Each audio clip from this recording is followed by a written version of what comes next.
Assalamualaikum warahmatullahi wabarakatuh. Gimana nih kabarnya semua? Semoga kita semua selalu dalam lindungan Tuhan Yang Maha Esa ya. Amin.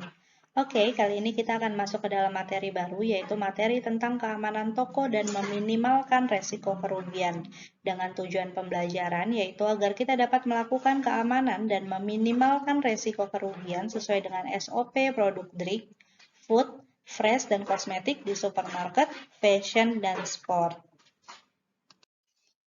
Pokok bahasan yang akan kita bahas di sini ada 4. Yang pertama adalah teknik dalam pencurian, yang kedua adalah pencegahan pencurian, yang ketiga adalah pencegahan shrinkage melalui pengontrolan barang, dan yang keempat adalah laporan persediaan.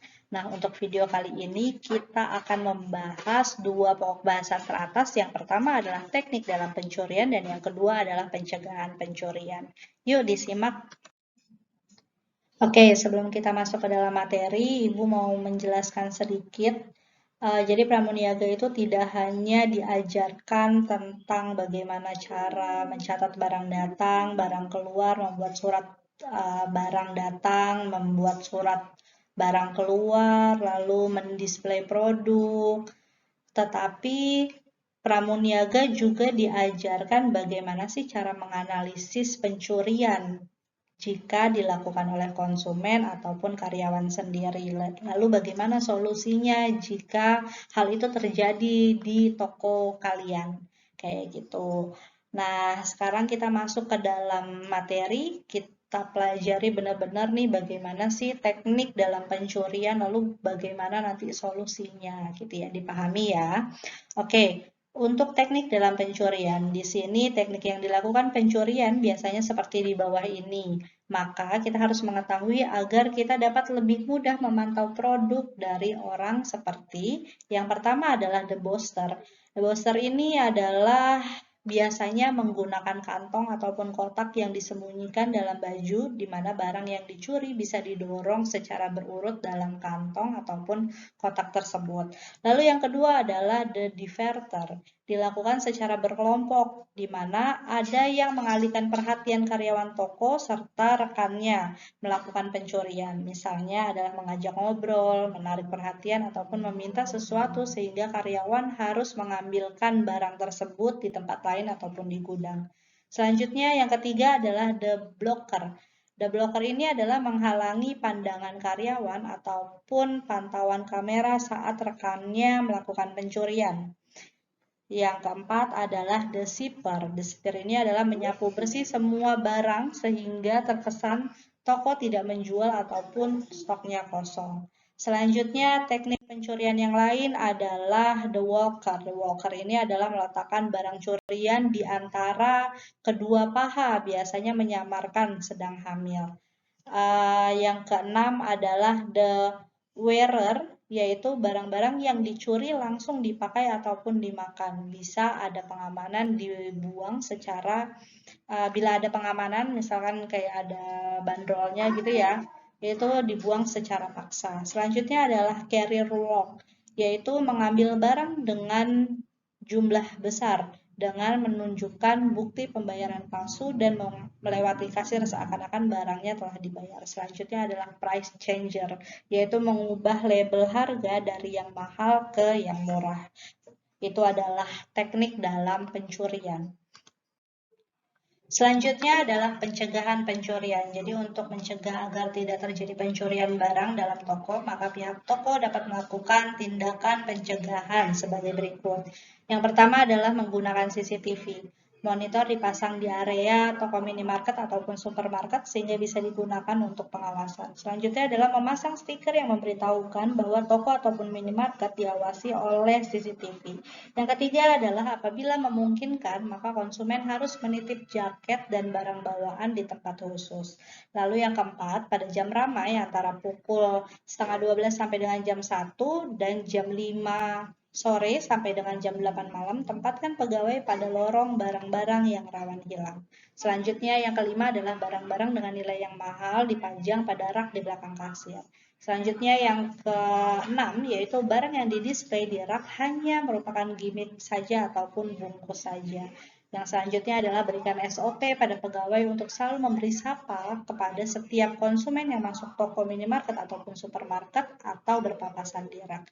Dan yang terakhir adalah bila memungkinkan gunakan stiker sensor pada barang-barang dengan nilai tinggi. Selanjutnya adalah solusi untuk pencurian oleh karyawan toko. Jadi untuk mencegah terjadinya pencurian yang dilakukan oleh karyawan toko, maka pihak toko dapat melakukan kegiatan berikut.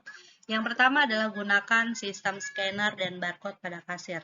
Lalu yang kedua adalah pada awal dan akhir shift kerja, lakukan pengecekan tas, barang bawaan, dan tubuh pegawai. Lalu yang ketiga adalah sediakan loker penyimpanan tas khusus untuk karyawan. Yang keempat adalah semua barang yang dibeli di toko, minimarket, ataupun supermarket oleh pegawai harus ada struk sebagai bukti.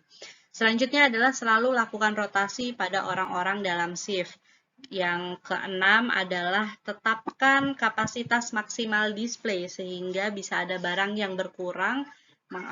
Bila ada barang yang berkurang di rak, bisa langsung terdeteksi. Selanjutnya yang ketujuh adalah lakukan perhitungan untuk 10 barang yang paling sering hilang pada setiap shift-nya. Dan yang terakhir adalah gunakan sistem reward dan punishment untuk nilai barang hilang di toko.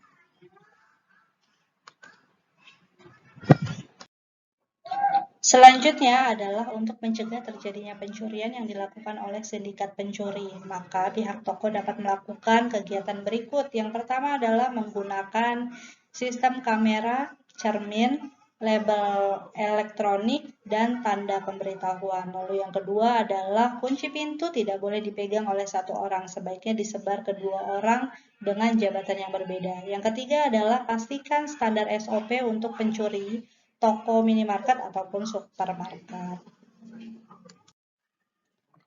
Selanjutnya adalah alat bantu dalam menjaga keamanan toko. Di sini yang pertama adalah kamera. Jadi secara umum ada 3 jenis kamera, yaitu kamera hidup, kamera tersembunyi, dan kamera dummy. Untuk kamera hidup ini sering dipasang pada dinding ataupun plafon toko yang terlihat oleh semua orang yang berbelanja dan karyawan toko. Perangkat ini bisa diam dan bisa berputar, sedangkan monitornya berada di televisi yang ada di ruangan kantor manajer toko yang dapat melihat gerak-gerik orang yang sedang berbelanja. Contohnya adalah kamera pengawas ataupun CCTV yang memiliki kelebihan dapat diakses dimanapun dan kapanpun, mengawasi secara langsung, merekam 24 jam non-stop setahun, dapat berfungsi sebagai alarm, membunyikan sirine saat terdeteksi adanya kejadian yang tidak diinginkan. Selanjutnya memiliki teknologi triplex, lalu hasil rekaman dapat diperbanyak dan dapat dipindahkan. Selanjutnya yang kedua adalah kamera tersembunyi. Kamera tersembunyi ini dapat dihubungkan dengan VCR. Sistem ini khusus untuk meneliti area toko di mana pencuri diduga bisa terjadi. Jika tercatat dalam pencurian, maka rekaman bisa diputar kembali pada saat yang dapat memperlihatkan jalannya pencurian barang tersebut.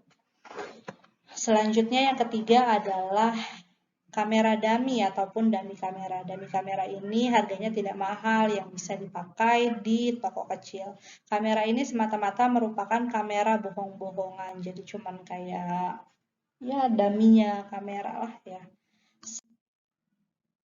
Selanjutnya, selain dari kamera tadi, ada juga cermin. Cermin ini banyak digunakan di toko-toko besar, umumnya cermin cembung.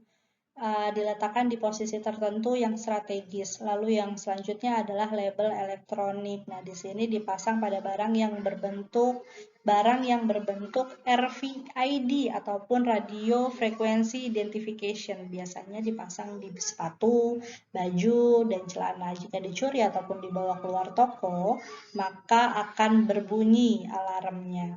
Selanjutnya adalah tanda pemberitahuan. Di sini informasi yang tertulis dicantumkan dengan jelas bahwa toko tersebut terdapat alat keamanan serta kamera pengintai, dapat ditulis dalam bentuk penulisan seperti segala sesuatu ataupun segala bentuk pencurian akan dilaporkan pada pihak berwajib. Oke, sampai di sini dulu perjumpaan kita hari ini. Semoga kalian dapat memahami video ini. Jika kalian kurang paham, kalian bisa mereview kembali untuk pemahaman yang lebih dalam, atau kalian dapat mencari referensi lain untuk mengetahui lebih banyak lagi informasi-informasi yang terkait dengan video ini. Oke, sampai di sini dulu perjumpaan kita. Sampai ketemu di video selanjutnya, dan assalamualaikum warahmatullahi wabarakatuh.